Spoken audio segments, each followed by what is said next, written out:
Imagine stepping back in time to a land where these incredible ancient wonders, they just touched the sky. And every carved stone, it whispers stories like thousands of years old. A place where the sheer scale of what people built millennia ago, it can just leave you, well, speechless. But what does it really take to unlock those secrets? To navigate a country that's so familiar in its history, but also totally surprising day to day. Today, we're taking a deep dive into, well, the ultimate guide for visiting Egypt. We're trying to cut through all the noise and give you the real story, the unvarnished truth about what to expect. Yeah, and we've pulled together insights from two really experienced travelers, Anna from Anna Everywhere and Rhonda from Travel. Yes, please. They've shared their firsthand experiences, the crucial tips for anyone even thinking about this iconic destination, the highs, the lows, the surprises. Right. Our mission here is to equip you with the most important bits of knowledge. So whether you're actually planning your own adventure, or maybe you just want to be really well informed about this incredible part of the world, hopefully you'll walk away with a much richer understanding. Okay, let's dig in. So let's start with that massive allure. I mean, you think Egypt, you think pyramids, right? Monumental temples, these incredibly decorated royal tombs, just an overwhelmingly rich history and culture. What's that initial pull, and how did our sources find the reality, measured up? Yeah, you've hit the nail on the head there. Our sources, they absolutely confirm that Egypt really is a land of dreams. They talked about ancient sites that just, quote, blew our minds with their age, art, and construction methods. And, for a lot of Europeans, Egypt's been a popular spot for ages, right? Resort getaways, Sharm el-Sheikh, Hurghada. But Anna made a really interesting point for Americans. She said, it's never been a hot spot, even though she strongly feels it surely should be. Rhonda felt her experience mostly matched what she expected. She described it as fascinating, enlightening, and breathtaking, all the things you hope for. But she also added that really important nuance, something you hear quite a bit from travelers.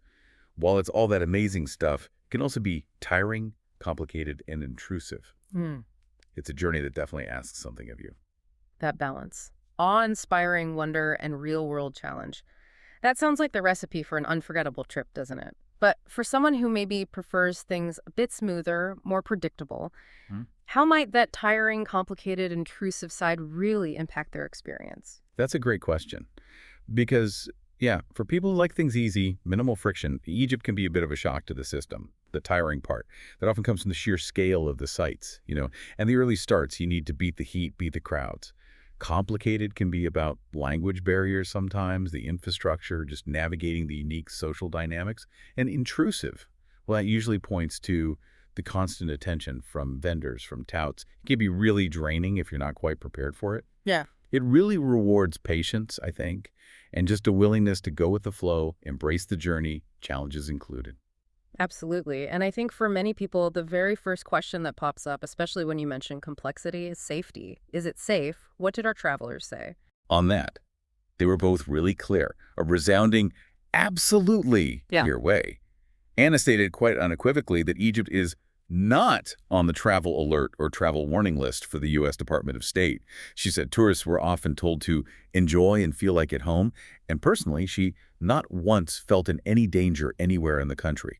Rhonda echoed that. She felt the overall security measures made us feel safe while visiting Egypt. Okay, that's really reassuring to hear, especially given some of the perceptions out there. But beyond just saying it's safe, our sources highlighted a very visible aspect of security, something visitors notice right away. What does that actually look like on the ground? Right. You can expect a high level of security, mostly a legacy from past events.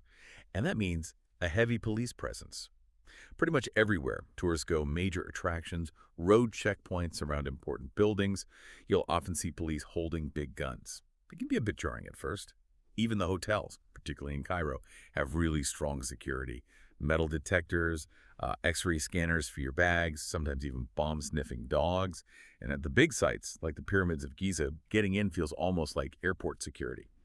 There are also specific tourism police. You can spot them easily by their badges. And highway checkpoints are super common. The police there will ask drivers, how many tourists, what nationality, where we were going, and sometimes what hotel. They record all this information.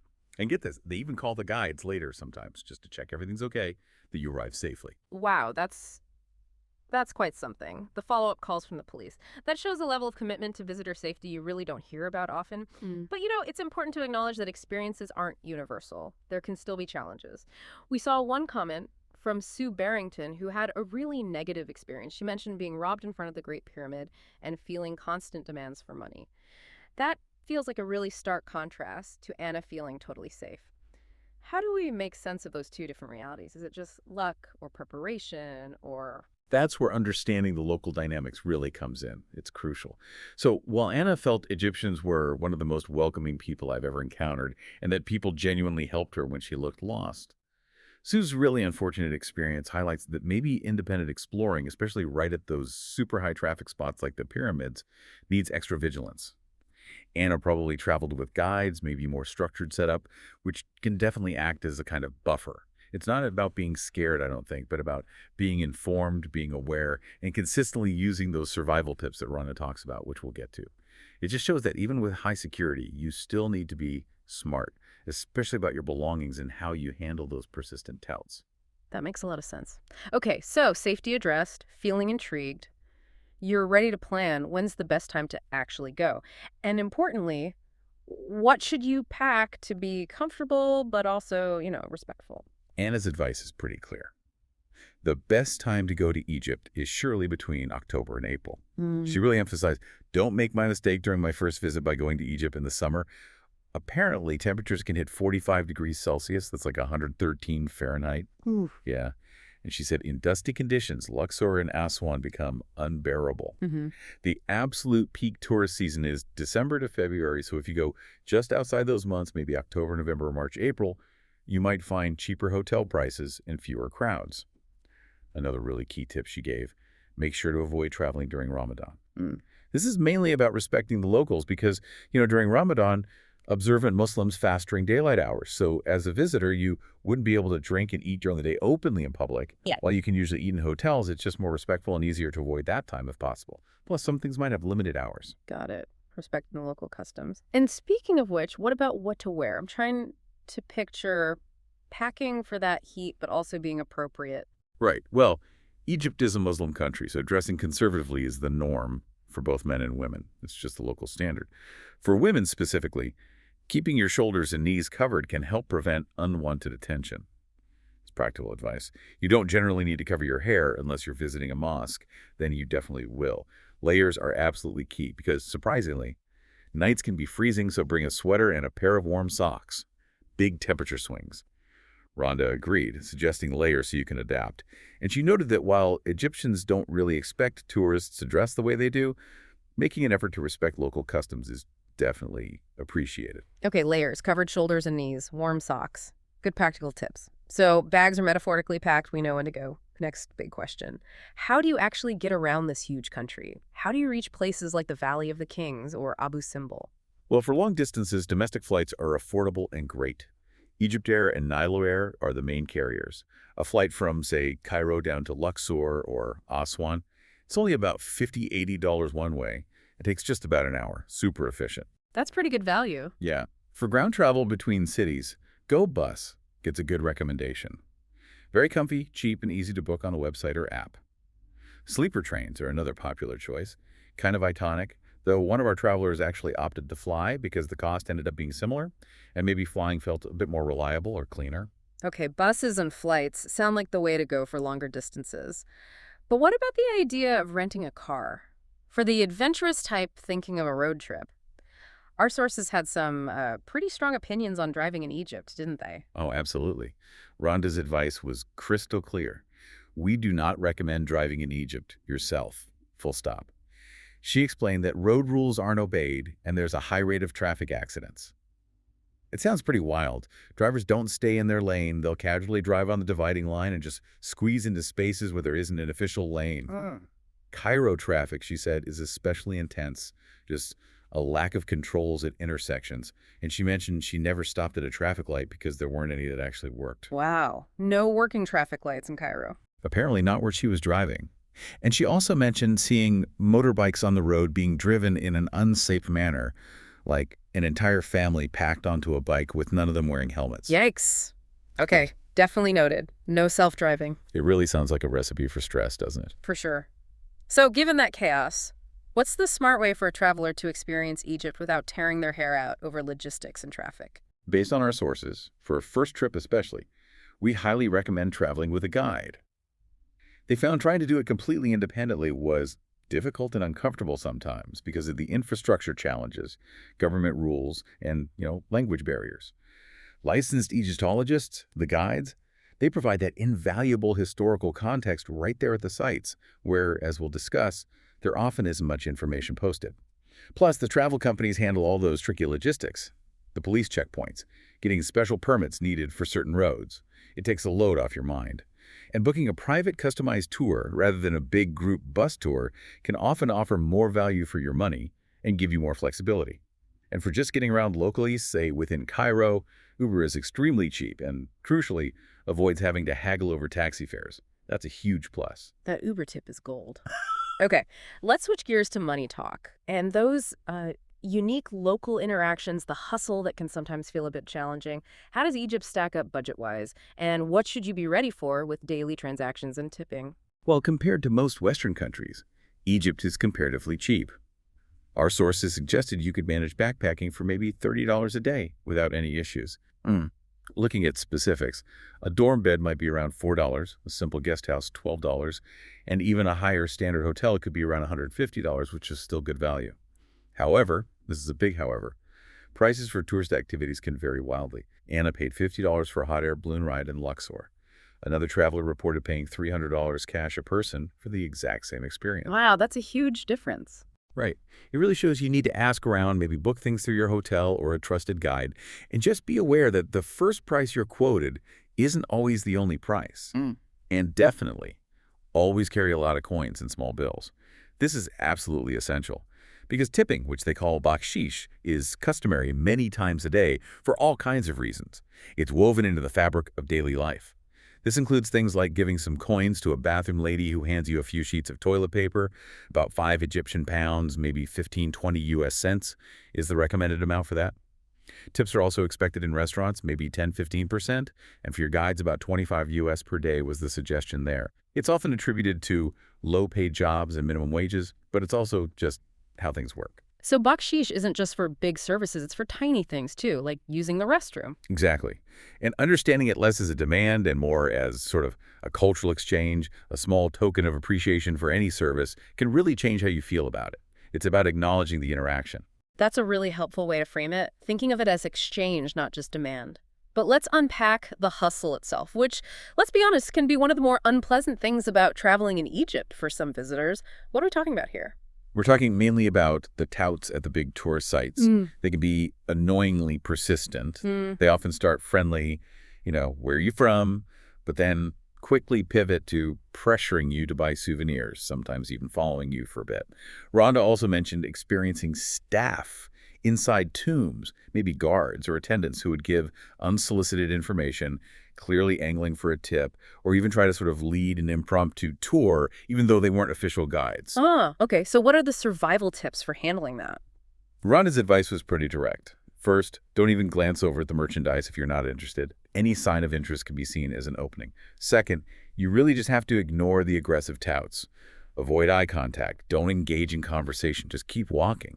She even suggested that wearing sunglasses makes ignoring touts easier, creates a little barrier. The sunglasses trick. I like it. Yeah. Also remember that haggling is totally normal in Egypt when shopping, so don't be afraid to negotiate for things like souvenirs. It's expected. And finally, just be aware that even if you ask your guide not to, they might still take you to certain touristy stores because, well, they often get a commission. It's just part of the system sometimes. Right. Good to know. Okay. Moving beyond the sights and the shopping. Let's talk food. A huge part of travel. What can you expect on your plate in Egypt? And considering those generous portions you mentioned earlier, what about food and water safety? Oh, the food got rave reviews, described as delicious and served in really large portions. You won't go hungry. Anna mentioned enjoying everything from basic kebabs to local vegetables and rice, simple, fresh ingredients. And she specifically recommended trying kosheri. It's a traditional, super popular street food, kind of a carb fest, a mix of rice, macaroni, and lentils, topped with tomato vinegar sauce and fried onions. Sounds amazing, actually. Kosheri. Okay, adding that to the list. Yeah.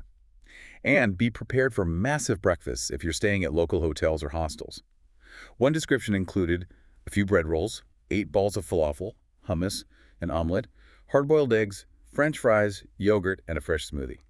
Often just impossible to eat at all. 8 balls of falafel for breakfast. Wow, that's a lot of falafel. Right. Sounds more like lunch and dinner combined. Definitely. So, with all this delicious, abundant food, what are the really crucial health things to keep in mind, especially water? This is super important. Mm. Crucially, the tap water in Egypt is not safe to drink, period. You must always use bottled water for brushing your teeth as well. Don't risk it.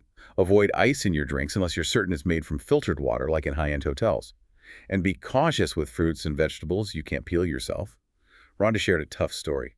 Her travel partner got sick from something he ate or drank on our first night in Egypt and didn't recover until we left the country. That's a serious travel bummer. Oh, wow. The whole trip. That's rough. Yeah, it really underscores the need to be careful. One tip to maybe save on bottled water and plastic waste is to bring a Life Straw water bottle or a similar filter bottle. Apparently you can fill it anywhere, even with water from a puddle, and it filters it to be safe. Pretty neat technology. That's a great practical tip. Okay, we've covered so much history, safety, logistics, food, but what about those smaller, maybe unexpected, practical details that can make a real difference to your trip? The little things you only find out when you're there. Yeah, there were quite a few of those useful nuggets. Let's run through them. First, accommodations. The five-star hotels in Egypt apparently offer great value and service, often half the price you'd pay for something similar in North America, and they usually include breakfast. Just a heads up, though, beds generally tend to be firmer than many Westerners are used to, so be prepared for that. Firmer beds, noted. What else? At the actual archaeological sites, don't expect a lot of historical information posted. You won't find detailed signs everywhere, like in some museums. When signs are there, they're usually bilingual, Arabic and English. But the lack of info really underlines again why having a good guide is so helpful. They bring the history to life. Okay, guides are key for context. Definitely. Then there's Cairo's air quality. It can be really bad, apparently. Bad enough that it can cause what they call the Cairo cough. A Cairo cough, is that a real thing? Seems like it. Just irritation from the smog and dust. Wearing a mask on particularly smoggy days might help. And yeah, you will also see a lot of garbage in some areas. It's just part of the urban landscape in places. Next, restrooms. In most public places, you have to pay to use public restrooms. Remember that 5 EGP tip for the attendant? They'll usually give you a small amount of toilet paper. It's always best to bring your own TP and some hand sanitizer, as soap isn't always available. And super important, toilet paper shouldn't be flushed. Put it in the waste bin provided. The plumbing systems often can't handle paper. Right, the classic don't flush the paper rule. Good reminder. Exactly. Connectivity-wise, airport Wi-Fi often needs an access code sent via text to a local phone number, which is tricky when you first arrive. So consider getting an eSIM before you travel from a service like Airlo. It lets you download a local data plan easily and avoids expensive roaming charges. Smart. eSIMs are lifesavers. Totally. Moving on, one source raised concerns about animal exploitation, particularly the camels and horses used for rides around the pyramids. They noted some animals appeared malnourished or injured, so out of principle, they chose not to ride them or even take pictures with them, something to be aware of and make your own decision about. That's an important ethical consideration. And finally, the practical stuff. Electricity. Egypt uses 220 volts, 50 hertz. The outlets take the 2 round pins, the Euro plug style, so make sure you bring the right adapters and voltage converters if your devices need them. Wow, that's a really comprehensive list of those little things. Firmer beds, Cairo cough, bathroom etiquette, eSIMs, animal welfare. It really paints a picture, doesn't it? From the proactive police calls checking on you to the haggling survival tips, even the sheer scale of those breakfasts, it all adds up to a truly unique travel experience. Okay, what an incredible deep dive into visiting Egypt. It's so clear that this land of pharaohs offers something truly unparalleled, right? A real journey through millennia of history. But it's also very clearly a place that rewards preparation, flexibility, and just a curious open mind. Absolutely. And if we sort of zoom out, connect this to the bigger picture, Egypt really presents this fascinating mix, doesn't it? Ancient marvels right alongside modern realities. It's a destination that promises that awe-inspiring beauty, those unique cultural encounters, but also comes with its own set of challenges. The key takeaway seems to be informed, try to respect local customs, be ready to embrace the adventure, and, maybe most practically, carry lots of small change. Haha, yeah, don't forget the small change. So what does this all mean for you, listening? Well, whether you're actively planning a trip or maybe just dreaming about one someday, remember Egypt is a place where truly Every corner tells a story. And every interaction, even the challenging ones, offers a lesson. It's a journey that really asks you to engage fully with its incredible past, but also its vibrant, complex present. So, as you think about the overwhelmingly rich history and culture of Egypt, maybe consider this. How does understanding all these practical travel tips, from navigating Cairo streets to knowing about bakshish to dressing respectfully, how does that allow you not just to see the ancient world, but to actually experience the living, breathing culture that continues to thrive around those ancient stones today? What hidden insights might you discover in Egypt or anywhere else if you approached every new destination with that kind of blend of meticulous preparation, but also profound openness, allowing yourself to be truly present in both its wonders and its complexities?